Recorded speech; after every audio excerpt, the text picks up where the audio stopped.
Dan yang pasti kan tidak perlu sepagi seperti biasa kalau sekolahnya tidak menerapkan struktur waktu di rumah.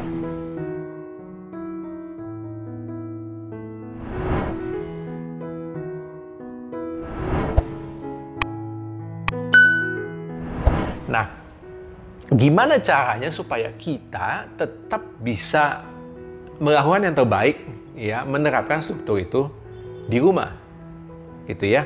Nah, jadi yang pertama, kalau struktur waktu, ya, kalau struktur waktu tetap saja terapkan anak-anak bangun jam berapa dan selesai jam berapa, ya. Bedanya hanya begini, yang saya alami adalah kalau anak-anak itu belajar di rumah, maka kita sebenarnya bisa lebih tenang di pagi hari.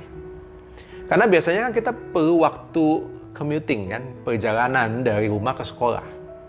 Nah, paling tidak, saya nggak tahu, mungkin rata-rata berapa, 30 menit, 45 menit, malah ada yang bisa sampai 60 menit. Nah, kita punya waktu ekstra itu loh. Setiap hari sekarang, setelah kita home learning, kita punya waktu ekstra 60 menit.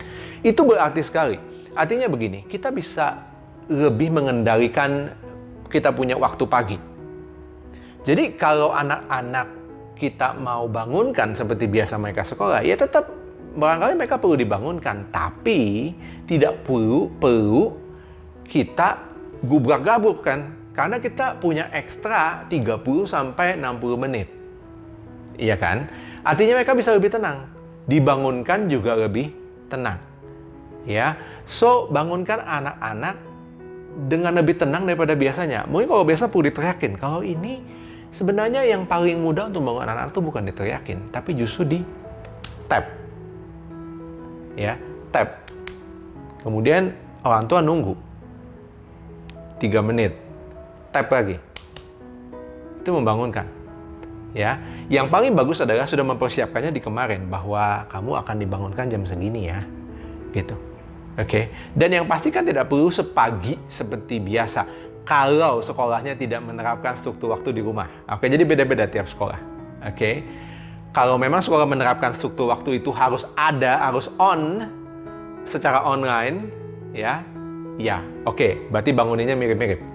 Tetapi perlu diingat bahwa kita punya ekstra waktu 30-60 menit yang membuat pagi kita bisa lebih tenang.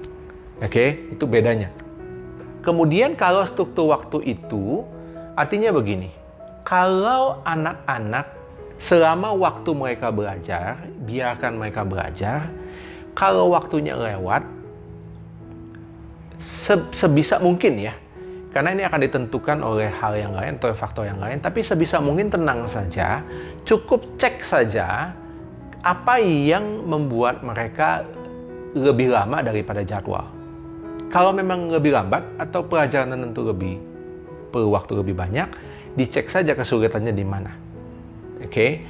Nah, saya sendiri tidak menerapkan struktur waktu sampai sejauh itu, tapi yang diterapkan adalah perlu ada schedule, jadi sampai jam sekian mereka perlu selesainya sampai mana. Kalau terlalu lambat, maka saya cek apa yang terjadi. Gitu ya. Jadi mudah-mudahan orang tua bisa lebih tenang